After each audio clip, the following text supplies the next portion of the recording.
বন্ধুরা, আজকে আমি রান্না করব ইলিশ মাছ দুধমান কচুর ডগা দিয়ে।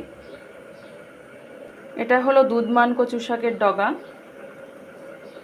এটা দিয়ে রান্না করব আমি আজকে ইলিশ মাছ। কড়াতে আমি ডগাগুলো দিয়ে দিলাম। হলুদ দিয়ে দিলাম 1 চামচ, লবণ দিয়ে দিলাম 1 চামচ। লবণ যার যার স্বাদ মতো দিবেন। এবার আমি একটু নেড়ে নিব।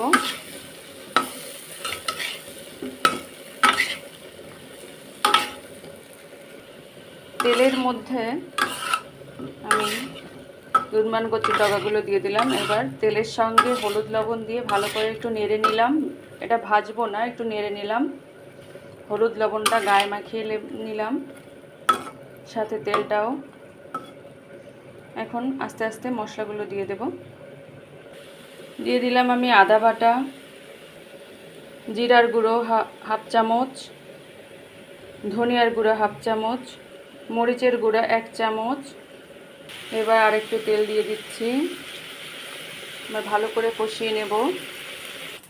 ভালো করে কষানো হয়ে গেছে, মানে একটু মাখিয়ে নিয়েছি। এখন ঢাকনা দিয়ে ঢেকে দিচ্ছি 10 মিনিটের মতো। ঢাকনা ওঠানোর পরে দেখলাম একটু জল বেরিয়ে গেছে। এখন এর ভিতরে আমি পরিমাণ মতো ঝোল করার জন্য জল দিয়ে দেব। ঝোল করার জন্য আমি জল দিয়ে দিলাম। ঝোলটা ফুটে উঠলে আমি ভেজে রাখা মাছগুলো দিয়ে দেব। মাছটা আমি আগে থেকেই হলুদ লবণ দিয়ে ভালো করে ভেজে রেখেছিলাম। ঝোলটা ফুটে উঠেছে, এখন আমি মাছগুলো দিয়ে দেব। ঝোলের সঙ্গে মিশিয়ে নিলাম। এরপরে 10 মিনিট অপেক্ষা করব। 10 মিনিট পরে আমি ফোড়ন দিব। ঝোলটা আমার হয়ে আসছে, মাছের ঝোলটা। এখন আমি ফোড়ন দিব। ঝোলটা আমি ঢেলে নিচ্ছি। কড়াইতে আমি সরিষার তেল দিয়ে দিলাম। এখন দিয়ে দিচ্ছি আমি 5 ফোড়ন হাফ চামচের মতো। এখন আমি মাছের ঝোলটা ফোড়নের ভিতরে ঢেলে দিব।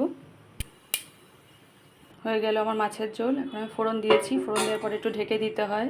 ঢাকনা সরিয়ে নিলাম, গ্যাসও বন্ধ করে দিলাম। এখন আমি নামিয়ে নেব। এটা হলো ইলিশ মাছের দুধমান কচুর ডগা দিয়ে পাতলা ঝোল। হয়েছে আমার মাছের ঝোল। এভাবে আপনারা রান্না করে দেখতে পারেন, হয়তো ভালো লাগবে। ধন্যবাদ সবাইকে।